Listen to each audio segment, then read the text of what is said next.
पता है इस दुनिया के सबसे सक्सेसफुल मैन हमेशा क्यों टॉप पर रहते हैं, क्यों वो अपनी फील्ड में सबसे बेस्ट होते हैं, स्टडी हो या फिर करियर। तुम्हें ये लोग एवरेज बच्चों से आगे मिलेंगे क्योंकि इन्हें एक सीक्रेट फॉर्मूला पता है जिससे कि ये अपने लाइफ में हमेशा टॉप पर रहते हैं। और वो सीक्रेट फॉर्मूला है टाइम मैनेजमेंट। एक बार तुम अपने टाइम को मैनेज करना सीख गए ना तो तुम अपनी लाइफ में कुछ भी अचीव कर सकते हो। तो टाइम मैनेज करने के लिए क्या करना होगा वही मैं तुम्हें इस वीडियो में बता रहा हूँ, बस बने रहो मेरे साथ लास्ट तक।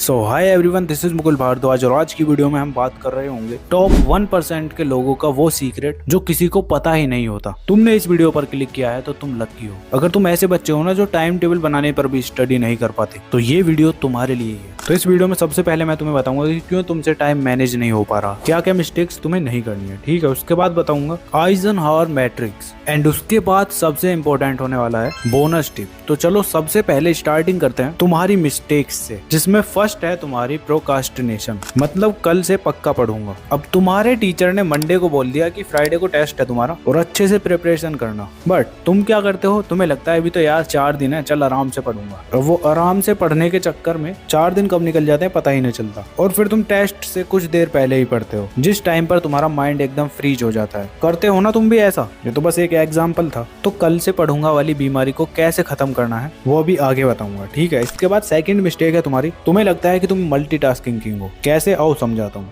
अब तुम्हें मैथ्स का होमवर्क मिलता है, उसको करते हुए तुम या तो इंस्टाग्राम रील स्क्रॉल कर रहे होते हो या फिर यूट्यूब वगैरह पे बेफालतू की वीडियोस देख रहे होते। मींस एक तरफ तुम सोशल मीडिया को यूज कर रहे होते हो, एक तरफ अपना होमवर्क कर रहे होते हो। अब इसमें तुम्हें लग रहा होगा कि गलत क्या है। गलत ये है कि तुम 2 घंटे से बैठे हो अपने होमवर्क को लेके और तुमने अभी तक बस 2 से 3 क्वेश्चन ही बनाए हैं, बाकी सारा टाइम तुम्हारा सोशल मीडिया में है या फिर टीवी वगैरह में। अब इससे होगा कि तुम्हारे जो क्वेश्चंस तुम बना रहे हो वो गलत बनेंगे, तुम्हारी 70% प्रोडक्टिविटी खत्म हो रही है इससे। और ऐसा लगता है कि टाइम यार इतनी जल्दी कैसे निकल जाता है, अभी तो बैठा ही था मैं पढ़ने के लिए। तो ट्राई करना कि जब भी पढ़ने के लिए बैठो ना तो अपने फोन को साइड में फेंक देना, ठीक है। इसके बाद तुम्हें लगता है कि सब कुछ चीजें इंपॉर्टेंट है, जैसे किसी ने बोल दिया कि भाई ट्यूशन लगा ले तो ट्यूशन लगा ले, तो किसी ने बता दिया कि ये 2-3 रेफरेंस बुक उठा लो तो वो भी उठा के लिया होगे, चलो वो भी ठीक था। किसी ने बोल दिया कि ऑनलाइन स्टडी बेस्ट है तो चलो तुमने ऑनलाइन बैच ले भी लिया। अब बैच लेने के बाद वहां भी नहीं रुकते तुम, वहां भी तुम्हारा कंपैरिजन चलता रहता है कि यहाँ से पढ़ूं या वहां से पढ़ूं, और उस चक्कर में ज्यादातर बच्चे दूसरा बैच भी खरीद लेते हैं। अब यहाँ तुम्हारी लाइफ हो जाती है मैच्ड अप। कैसे, आओ बताता हूँ। जहाँ तुम्हें लिमिटेड रिसोर्सेज को फॉलो करना था वहां तुमने दुनिया भर की टेंशन अपने आप को दे दी। तो अब सुनो मेरी बात, अगर तुमने ऑलरेडी कहीं ट्यूशन लगा रखा है तो तुम्हें ऑनलाइन बैच बिल्कुल नहीं लेना है, और अगर ऑनलाइन बैच ले लिया है तो ऑफलाइन ट्यूशन मत लगाओ। और अगर तुम्हारे स्कूल में टीचर अच्छा पढ़ाते हैं तो फिर कहीं भी ट्यूशन या ऑनलाइन बैच मत लो। और साथ ही साथ बात आती है बुक्स की, तो उनमें थ्योरी के लिए तुम लेक्चर्स और एनसीईआरटी को फॉलो करो, और क्वेश्चन प्रैक्टिस के लिए क्वेश्चन बैंक ले लो, सिंपल। वैसे तो तुम कोई सा भी क्वेश्चन बैंक ले सकते हो, लेकिन अगर तुम्हें क्लास 10th में टॉप करना है ना तो फिर विनर सीरीज का ये क्वेश्चन बैंक लो, जो कि तुम्हारा आशु सर और उशांक सर ने रेडी किया है। अब ये ही क्वेश्चन बैंक क्यों, आओ बता दूं। तो इनके अंदर सबसे पहले तुम्हें फॉर्मूला, टिप्स एंड ट्रिक्स मिलने वाली है जो कि तुम्हारे क्विक रिवीजन के लिए बहुत ज्यादा हेल्पफुल है। साथ ही साथ तुम्हें 50% कॉम्पिटेंसी बेस्ड क्वेश्चन जो कि लेवल 1 लेवल 2 वाइज होने वाले हैं, और लास्ट 13 ईयर्स के तुम्हें इसमें PYQs मिलेंगे। और साथ ही साथ तुम्हें ऑब्जेक्टिव क्वेश्चन भी मिल रहे होंगे जिसके अंदर तुम्हें MCQ टाइप क्वेश्चंस भी मिलेंगे, और इनका detail solution, topper answer sheet तुम्हें इसके अंदर मिल रही होगी, और साथ ही साथ सेल्फ असेसमेंट भी तुम्हें इसके अंदर मिल रहा होगा। 2100 से ज्यादा इसमें क्वेश्चन दिए गए हैं, तुम्हें कोई एक्स्ट्रा बुक लेने की जरूरत ही नहीं है। तो बाय करने के लिए तुम्हें इधर उधर नहीं जाना है, लिंक मैं तुम्हें डिस्क्रिप्शन में दे दूंगा। वैसे तो तुम Amazon या फ्लिपकार्ट से डायरेक्ट भी बाय कर सकते हो, लेकिन अगर तुम दिशा पब्लिकेशन की डायरेक्ट वेबसाइट से जाके बाय करते हो ना तो तुम्हें 10% एक्स्ट्रा डिस्काउंट मिलेगा, अगर मेरा ये लर्न 10 कूपन कोड यूज करते हो तो वीडियो के बाद जाके बाय कर लेना। तो ये तुम्हारी 3 मिस्टेक्स थी। एक तो तुम्हें प्रोकास्टिनेट नहीं करना है, एक तुम्हें मल्टीटास्किंग नहीं करनी है, और साथ ही साथ सब कुछ नहीं करना है। जो मैंने तुम्हें बताया वही लिमिटेड करो बस। तो अब टाइम आ चुका है आइजनहावर मैट्रिक्स को समझने का। अगर इसको फॉलो कर लिया ना तुमने तो तुम अपने साथ के बच्चों से बहुत ही आगे जा रहे हो। क्या करना है इसमें, आओ बताता हूँ। तो वीडियो को यहीं पे पॉज करो और सबसे पहले कॉपी पेन लेकर आओ, ठीक है, और एक खाली मैट्रिक्स बनाओ जिसमें तुम इस तरह के 4 क्वाड्रेंट्स बनाओगे। अब उनमें लिखना क्या है उससे पहले ये समझो कि अर्जेंट वर्सेस इंपॉर्टेंट दोनों में डिफरेंस इम्पोर्टेंस क्या है। तो सबसे पहले आता है तुम्हारा अर्जेंट, जिसके अंदर तुम्हें कोई भी काम है वो अभी करना पड़ेगा, बिकॉज डेडलाइन एकदम तुम्हारी क्लियर है। एग्जाम्पल, तुम्हारा कल एग्जाम है तो आज तुम्हें पढ़ना ही पड़ेगा, ये तुम्हारा अर्जेंट हुआ। ठीक है, अब तुम्हारा आता है इम्पोर्टेंट। तो इम्पोर्टेंट तुम्हारे लॉन्ग टर्म गोल को कंप्लीट करने के लिए जरूरी है, जैसे तुम्हें डेली के क्वेश्चंस मिलते हैं सॉल्व करने के लिए, या तुम्हारे लेक्चर्स हुए, ये तुम्हारे इंपॉर्टेंट है। अब इनको चारों क्वाड्रेंट के हिसाब से समझते हैं। चलो तो स्टार्टिंग करते हैं अपने फर्स्ट क्वाड्रेंट से, जो कि है डू फर्स्ट। अब इसके अंदर तुम अर्जेंट प्लस इंपॉर्टेंट टास्क को कर रहे होगे, तो अब इसके अंदर तुम्हारे वो टास्क होंगे जो तुमने अभी नहीं किए ना, तो कल तुम्हें बहुत बड़ी प्रॉब्लम हो सकती है। अब जैसे कल तुम्हारा साइंस का टेस्ट है और तुमने अभी तक कुछ पढ़ा ही नहीं है, तो फोन बंद करके 2 घंटे के लिए अभी पढ़ने के लिए बैठो। ऐसे अगर तुम्हें वार्निंग मिल चुकी है अपनी मम्मी की तरफ से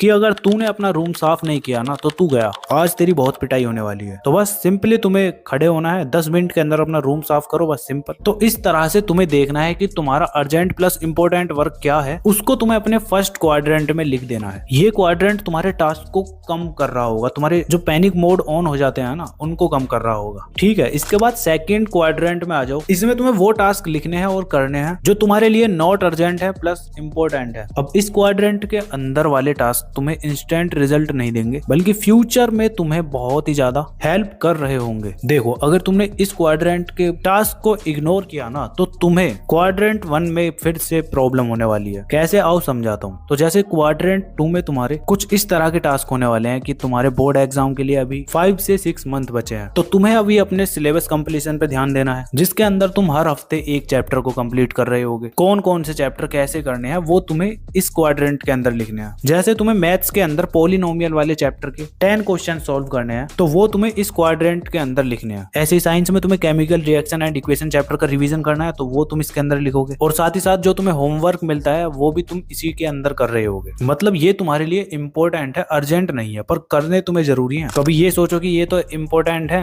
अर्जेंट तो है ही नहीं, तो क्या फायदा, बाद में कर लूंगा। और इनके लिए भी टाइम स्लॉट डिसाइड कर लो, किस टाइम पर तुम्हें क्वाड्रेंट 1 के टास्क पूरे करने हैं और किस टाइम पर तुम्हें क्वाड्रेंट 2 के टास्क कंप्लीट करने हैं। ठीक है, तो समझ गए ना 2 क्वाड्रेंट में तुम्हें क्या करना है। इसके बाद आओ आते हैं थर्ड क्वाड्रेंट पर। तो इसमें तुम्हें सिंपली वो टास्क करने हैं जो तुम्हारे लिए अर्जेंट है पर नॉट इंपॉर्टेंट है। अब कुछ टास्क ऐसे होते हैं जो अर्जेंट है पर इंपॉर्टेंट नहीं है। अब अर्जेंट वो तुम्हारे लिए नहीं होते, वो दूसरे बंदे के लिए होते हैं। जैसे तुम्हारे साथ का कोई है, वो तुमसे बोलता है कि भाई मेरा प्रोजेक्ट बना दे। अब प्रोजेक्ट बनाना उसके लिए अर्जेंट है, तुम्हारे लिए नहीं, और ना ही इंपॉर्टेंट है, तो सीधे सीधे तुम्हें उसे नो बोल देना है। अब तुम्हारे सोशल मीडिया पर नोटिफिकेशन आए जा रहे हैं और तुम्हें लगता है कि ये अर्जेंट और इंपॉर्टेंट दोनों है, चलो ओपन करके देख लेता हूँ क्या है। तो तुम्हें ये मेंटेलिटी नहीं रखनी है, तुम्हें सीधे सीधे अपने आप को नो बोलना है, ये काम नहीं करना है अभी। मतलब तुम्हें इसके अंदर वो टास्क लिखने हैं जो अर्जेंट है बट तुम्हारे लिए अर्जेंट नहीं है। जैसे तुम्हारा दोस्त आ जाता है शाम को कि चल भाई आजा घूमने चलते हैं, तो तुम्हें उसको सिंपली नो बोलना है। घूमने तुम जा सकते हो, हफ्ते में 1 दिन जाओ, डेली डेली मत जाओ। अब घूमना तुम्हारे लिए अर्जेंट तो है पर इंपॉर्टेंट नहीं है। ठीक है, थर्ड क्वाड्रेंट में तुम्हें यही फॉलो करना है बस। इसके बाद आता है तुम्हारा फोर्थ एंड लास्ट क्वाड्रेंट, जिसके अंदर तुम्हें not important plus not urgent task को इसके अंदर लिखना है। मतलब वो सभी काम जो तुम्हारे लिए टाइम पास है, जैसे चल थोड़ा सा टाइम इंस्टाग्राम पर यूज कर लेता हूँ, 5 मिनट के लिए देख लेता हूँ कि क्या चल रहा है, और वो 5 मिनट तुम्हारी 1 घंटा से 2 घंटा कब बन जाते हैं पता ही नहीं चलता। ठीक है, किसी का ब्रेकअप हो गया है तो उसमें फालतू की बातों में घुसना, उससे बस गोसिप्स किए जा रहे हो फालतू की, या फिर तुम्हारी कोई गर्लफ्रेंड है या बॉयफ्रेंड है, उसके साथ फालतू में बस टेक्सटिंग करते रहते हो, तो ना तो ये तुम्हारे लिए अर्जेंट है ना ही इंपॉर्टेंट है, तो इन टास्क को करना ही क्यों है। इसके अंदर लिखो जो भी तुम ऐसे काम कर रहे हो, फिर देखना तुम्हें सब कुछ क्लियर हो जाएगा कि क्या तुम्हें करना है क्या नहीं। ठीक है, तो अभी चारों क्वाड्रेंट में सारी चीजें लिखो, फर्स्ट की चीजें लिखो, फिर उसके बाद सेकंड क्वाड्रेंट के टास्क लिखो, फिर थर्ड के और फिर फोर्थ के, फिर चेक करो कि अभी तुम्हें क्या करना है। ठीक है, तो अगर तुम इस मैट्रिक्स को अच्छे से फॉलो कर लेते हो ना, तुम एग्जाम में तो क्या अपनी लाइफ में भी टॉप करोगे। और जो जो चीजें तुमने लिख ली है ना, उन्हें कमेंट सेक्शन में बताना कि तुम्हारे कौन से वर्क इंपॉर्टेंट है, कौन से नॉट इंपॉर्टेंट है। मुझे भी तो पता चलना चाहिए कि तुमने क्या क्या लिखा है अपने इस मैट्रिक्स में। ठीक है, अब तुम्हारी आ जाती है बोनस टिप, जिसके अंदर तुम्हारा बिल्कुल भी स्टडी करने का मन नहीं करता ना, जैसे तुम एकदम लेजी हुए पड़े हो, बिल्कुल भी मन नहीं कर रहा कि यार मैं कुछ पढ़ लूं, तो तुम 5 मिनट रूल को फॉलो करो। अब ये रूल क्या होता है, तो इसके अंदर यार तुम जैसे समझ गए कि तुम्हें अभी फर्स्ट क्वाड्रेंट के टास्क को फॉलो करना है और तुम्हारा फिर भी मन नहीं कर रहा स्टडी करने का, तो तुम 5 मिनट रूल को इस तरह से अप्लाई करोगे। तुम अपने आप को बोलोगे कि हाँ बस मैं 5 मिनट पढ़ूंगा, और उन 5 मिनट्स में तुम एकदम अच्छे से पढ़ रहे होगे। जब तुम्हारे 5 मिनट कंप्लीट हो जाते हैं तो उसके बाद फिर से बोलो कि हाँ 5 मिनट और पढ़ूंगा। ऐसा करते करते तुम्हारा टाइम कैसे निकल जाएगा तुम्हें पता भी नहीं चलेगा और तुम्हारी स्टडी एकदम टॉप क्लास होने वाली है। अब ये 5 मिनट रूल जो है ना,